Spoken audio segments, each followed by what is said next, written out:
Meaning of eavestrough. Eavestrough.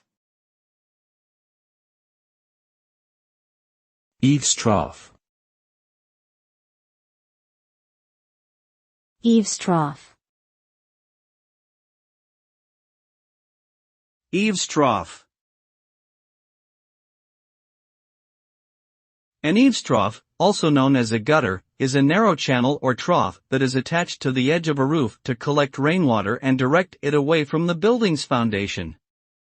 The primary purpose of an eavestrough is to prevent water damage to the building's exterior and interior components, such as walls, windows, and floors. It also helps to prevent soil erosion and protects exterior landscaping features.